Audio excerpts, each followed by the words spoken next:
నమస్తే మిత్రులారా. పాలగుర్తి నియోజకవర్గంలో పత్తాలేని ఎమ్మెల్యే యశస్విని రెడ్డి గారు. నేను ఇట్లా మాట్లాడినా కూడా నన్ను పోలీసులు పిలుచుకొస్తారు. ఎందుకు ఎమ్మెల్యే యశస్విని రెడ్డి మీద టార్గెట్ చేశాను? నా మీడియా ఎథిక్స్ మీద పోలీసు వాళ్ళకు మాట్లాడే అధికారం లేదు ఫస్ట్ ఆఫ్ ఆల్. అయితే ఇక్కడ ఏం చెప్పబోతున్నంటే, ఎర్రబెల్లి దయాకర్రావు గారు ఓడిపోయిన ప్రతి క్షణం ప్రజల కోసం పరితపిస్తూ ఉన్నాడు. ఆయన అధికారంలో ఉన్నా లేకున్నా ఆయన పొద్దున లేస్తే ప్రజల్లో ఉంటున్నాడు. ఆయన ప్రతి క్షణం ప్రజల కోసమే పనిచేస్తూ ఉంటాడు. ఒడ్లు కొనుగోలు అయినాయా, రైతు బంధు పడిందా, ప్రజాపాలన ఏ విధంగా ఉంది, ఇందిరమ్మ ఇండ్లు వస్తున్నాయని దాని మీద ఎర్రబెల్లి దయాకర్రావు గారు ఇంకా ఆయన ఓడిపోయినా కూడా ప్రజలు తిరుగుతూ ఉన్నాడు. ఎందుకంటే జననాయకుడని ఇందుకోసమే అంటారేమో అనేటట్టుగా ఆయన తిరుగుతూ ఉన్నాడు.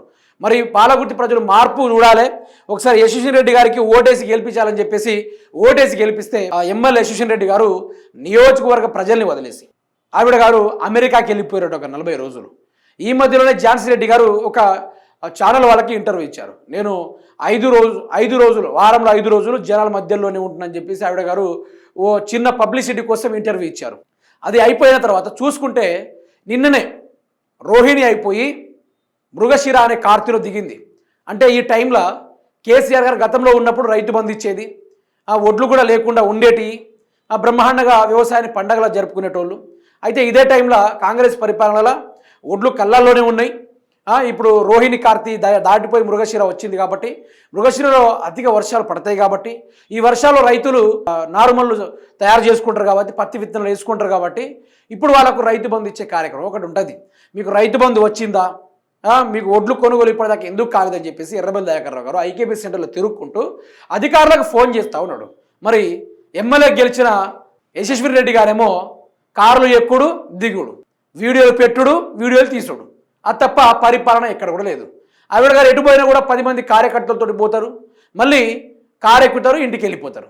ఇదే యశస్విని రెడ్డి గారి యొక్క పరిపాలన మనం చూస్తూ ఉన్నాం. అందులో ఎర్రబెల్లి దయాకర్రావు గారు చేసింది ఏంటి? మరి ఒడ్లు ఇప్పటిదాకా పోతలేవు కదా, ప్రభుత్వం ఏం చేస్తుంది, అధికారులు మీరందరూ ఉండి ఏం చేస్తున్నారు?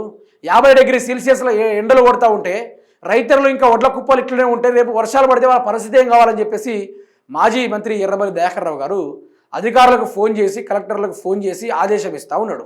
తర్వాత ఎమ్మెల్యే యశస్విని రెడ్డి గారు ఏదో ప్రజల్ని పట్టించుకున్నట్టుగా కారు మీద వచ్చి కలెక్టరేట్ ఆఫీస్కి పోయి మళ్ళీ కారు ఎక్కి వెళ్ళిపోయారు. అంతే తప్ప ఏం చేసిర్రో కూడా ఎవరికి తెలియలేదు. అంతటి ఎర్రబెల్లి దయాకర్రావు గారు ఓడిపోయిన కల్లాల్లో ఉండి రైతుల అధికారులకు ఫోన్ చేస్తుంటే ఎమ్మెల్యే హోదాలో ఉండి ఈరోజు మేడం గారు కలెక్టర్ ఆఫీస్కి పోతా ఉన్నారు. ఒక ఫోన్ చేసి అక్కడ దగ్గరుండి ఆ కుప్పలు తీయించే బదులు ఈవిడ గారు కార్లు వేసుకొని బయట తిరుగుతున్నారు. పాలగుర్తిని లోపల మేడం గారు తిరగట్లేదు, తండాల్లో కానీ ఊర్లలో కానీ మేడం తిరగట్లేదు. ఎక్కడైతే మెజారిటీ ఆఫ్ ద కాంగ్రెస్ ఉంటుందో ఆ ఏరియాల కాడికి మేడం గారు వెళ్తున్నారు, ఆడ వీడియోలు తీసుకుంటారు తప్ప పాలగుర్తి ప్రజల దగ్గరికి అయితే ఎక్కడ కూడా వెళ్ళడం లేదు మేడం గారు. అందులోనూ ఎర్రబెల్లి దయాకర్రావు గారు ఇక ప్రజల దగ్గరికి వెళ్ళి ఎలా ఉంది ప్రజాపాలన చెప్పి అడిగారు ఆయన.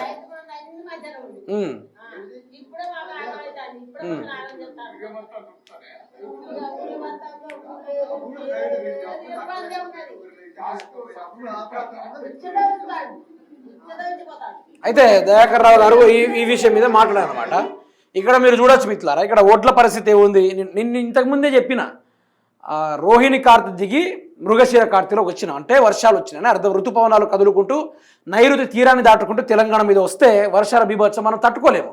అయితే ఈ వర్షాలల్లో ఈ కుప్ప ఇట్లనే ఉన్నాయి, పట్టాలు కప్పితే పట్టాలు ఎండకు చిరిగిపోతున్నాయని చెప్పి ఆ యొక్క చీరలతోటి నేచి మరి పెట్టుకున్న ఆ యొక్క ఈ వ్యవహారాన్ని కూడా చూస్తా ఉన్నాం. ఒడ్లు చూడండి, నీళ్ళల్లో కొట్టుకోబోయి ఏ విధంగా ఒడ్లు ఉన్నాయో మీరే చూడండి. ఈ విధంగా ఐకేపీ సెంటర్లు తల్లనిల్లుతున్నాయి. ఎమ్మెల్యే యశస్విని రెడ్డి గారు ఏడున్నారో ఒకసారి మీకు చూపెట్టుకునే కార్యక్రమం చేస్తాం. ఇప్పుడు ఆయన ఓడిపోయి ప్రజల కోసం అధికారులను కింద మీద చేస్తూ ఉంటే మేడం గారు మాత్రం ఇన్స్టాగ్రామ్లో ఇట్లాంటి రీల్స్ పెట్టి చూడండి, మీరు చూడండి. ఇక ఆ పాట, ఆ వైబు, ఆ కారు దిగుడు, తర్వాత మేడం గారు ఎడిపోతారో కూడా అర్థం కాదు. ఆడు జనాలే లేరు, మేడం గారు దండాలు పెట్టుడు మాత్రం మానారిగా చూసిర్రా. ఇప్పుడు మేడం గారు కారు దిగిర్రు, మరి అట్లట్లో వచ్చి మళ్ళీ ఎక్కిర్రేంది ఏమన్నట్టు అని ఏమి లెక్క ఏం చేసిర్రు, అక్కడ ఏం జరిగింది, కలెక్టర్ని బెదిరించిర్రా, కలెక్టర్కి ఏమైనా ఆదేశాలు ఇచ్చారా, ఏం చేశారు అనేది ఇక్కడ అర్థం కావట్లే. మళ్ళీ కారు ఎక్కిర్రు, తర్వాత 10 మందితో కలిసి చూడండి, మీరే చూడండి. చూసారా ఆ పాటలు, ఆ వైబులు, ఇటువంటి రీల్స్ చేసుకోవాలి. ఎమ్మెల్యేగా ఉండడు కన్నా రీల్స్ చేసుకుంటూ బెటరు. దీని మీద రీల్స్ చేసుకుంటూ బెటరు. నేను ఏమంటున్నా అంటే మనం ఒక ఎమ్మెల్యేగా కొనసాగినప్పుడు మనకు ఒక అవకాశం వచ్చినప్పుడు దాన్ని మంచిగా యూజ్ చేసుకొని ఇంకోసారి 10 సార్లు గెలిచేటట్టు చేసుకోవాలి. కానీ గెలిచింది దిక్కు మన ఇన్స్టాగ్రామ్లో రీల్స్ తీసుకుందామని చెప్పి ఇది కరెక్ట్ కాదు కదా. కరెక్ట్ కాదు కదా. పాలకుర్తి ప్రజలు దీన్ని స్వాగతిస్తారా? పాలకుర్తి ప్రజలు స్వాగతించారు, తెలంగాణ ప్రజలు కూడా దీన్ని స్వాగతించరు. మరి ఏం జరుగుతుంది పాలకుర్తిలా? మరి ఎమ్మెల్యే గారేమో కనిపించడం లేదని చెప్పేసి అక్కడ ఊరి ప్రజలు యువకులు అందరూ పోస్టర్ల మీద పోస్టర్లు కనిపించేలాగా వాళ్ళు వేస్తూ ఉన్నారు. మరి తెలంగాణ రాష్ట్రం మొత్తం మీదగా మీరు ఒకటి గమనించారో లేదో, ఈ కాంగ్రెస్ పార్టీ వచ్చినప్పటి నుంచి వీళ్ళు జల్సాలు చేసుడు, వీళ్ళు అమెరికాకు పోవుడు, వీళ్ళు ఢిల్లీకి పోవుడు, వీళ్ళు దుబాయ్లకు పోవుడు తప్ప ఏది కూడా లేదు. అందుకనే మొన్న గ్రౌండ్ సర్వే నిర్వహిస్తే ఎమ్మెల్యే యశస్విని రెడ్డి గారికి తిప్పి కొడితే 5,000 మెజార్టీ వచ్చుడు కూడా కష్టమే, 5,000 ఓట్లు పడ్డే కష్టమైనట్టుగా ప్రీ పోల్లో కానీ గ్రౌండ్ రియాలిటీలు కానీ దాన్ని తేల్చి చెప్పేసారు. ఇప్పుడు ఏం చేయాలని అర్థం కాక ఇప్పుడు మేడం గారు ప్రజలు బాగా వ్యతిరేకత తిరుగుతూ ఉంటే, వ్యతిరేకత ఉన్న కాడ మేడం గారు పోతలేరు. ఎందుకంటే ఈ పాటిగా తండాలో తిరగడానికి అట్లనే పోతే తండా వాళ్ళు ఉరికిచ్చిర్రు ఆడ నుంచి. వీళ్ళ అత్తగారు ఝాన్సీ రెడ్డిని, ఇక్కడ యశస్విని రెడ్డి గారిని ఉరికిచ్చిర్రు. మీరు మా ఊళ్ళో ఇంకోసారి అడుగు పెట్టద్దని చెప్పేసి. ఇలా దేనికి చేస్తున్నారంటే వీళ్ళు కాంట్రాక్టర్లు, కమిషన్లు అదొకటే కనపడుతుందట పాలకుర్తిలా. ఈ కాలువ తవ్వే కార్యక్రమాలు ఇది తప్ప ఆడ ప్రజలకు రైతు బంధు కానీ, స్కిల్ డెవలప్మెంట్ ప్రోగ్రామ్ కానీ, లేకుంటే వేరే వేరే రకాలు కానీ ఏది కూడా లేదు. 1కి 3 సార్లు రేవంత్ రెడ్డి గెలుస్తారు. సక్సెస్ఫుల్గా 1000 కోట్లు తీసుకొచ్చినాం, 50 కోట్లు తీసుకొచ్చినాం, పాలకుర్తి అభివృద్ధి కోసం 30 కోట్లు తీసుకొచ్చినాం. సరే, గతంలో పాలకుర్తిలో బీఆర్ఎస్ హయాంలో ఉన్నప్పుడు అంత కొంత 4 లైన్ రోడ్లు, డబుల్ రోడ్లు పడ్డాయి. మరి మీరు ఉన్నప్పుడు 7 రోడ్లు పడ్డాయి. మరి అది మనం చూపించగలరా? అది అట్లాంటి మీ దగ్గర ఏమైనా వైట్ పేపర్ ఉందా? ఎంత మీరు జవాబుదారీతనం ఇవ్వగలరా ప్రజలకి? ఏది కూడా లేదు. జనాలు అంటున్నారు నీకన్నా ఎర్రబెల్లి దయాకర్ రావు గారే బెటర్, రాబోయే రోజుల్లో మిమ్మల్ని ఓడిస్తాం కానీ ఎర్రబెల్లి దయాకర్ రావు గారిని బ్రహ్మాండంగా గెలిపించుకుంటామని. మీరు ఎమ్మెల్యేగా ఉన్నప్పుడే బాగుండే సార్ అనుకుంటూ జనాలు పొరులు దండాలు పెడతా ఉన్నారు. జనాలు బ్రహ్మరథం పడుతూ ఉన్నారు. దేనికోసం? బహుశా అలాంటి వ్యక్తులనే కావచ్చు జననాయకుడని సంబోధించేటోళ్ళు. ఒకటి గమనించారో లేదో, చాలా నియోజకవర్గాల్లో చాలా ఏరియాల్లో ఓడిపోయిన వ్యక్తులు కొందరు నియోజకవర్గాలు తిరగకుండా అట్లా ఉన్న విషయాలు కూడా మనం చూస్తూ ఉన్నాం. కానీ ఈయన ఓడిపోయినప్పటి నుంచి నెక్స్ట్ డేనే ప్రజల్లో తిరగడం మొదలుపెట్టాడు. ప్రజల్లో తిరుగుకుంటూ ప్రజలకు మనోధైర్యాన్ని ఇవ్వడు. ఇప్పుడు ఎట్లాగా యశస్విని రెడ్డి మనం పట్టించుకోవట్లేదు కదా, మనం పట్టించుకునే నాదుడు ఎవరైనా ఉన్నాడా అంటే అది ఎర్రబెల్లి దయాకర్ రావు గారు అన్నట్టుగా ఈయన జనాల్లో తిరుగుతూ ఉన్నాడు. అందుకనే ప్రజలు కూడా అతనికి బ్రహ్మరథం పడుతూ ఉన్నారు. సార్ మీరుంటేనే బెటర్ ఉండే సార్, మీరుంటే ఇంత గోస రాకపోయేది, రైతు బంధు వచ్చింది, వడ్లు కోసిన 15 రోజులకే పోయేటివి, డబ్బులు 2-3 రోజుల డబ్బులు పడేటివి అని చెప్పేసి మహిళ మాట్లాడుతున్న వ్యవహారం మనం చూస్తూ ఉన్నాం.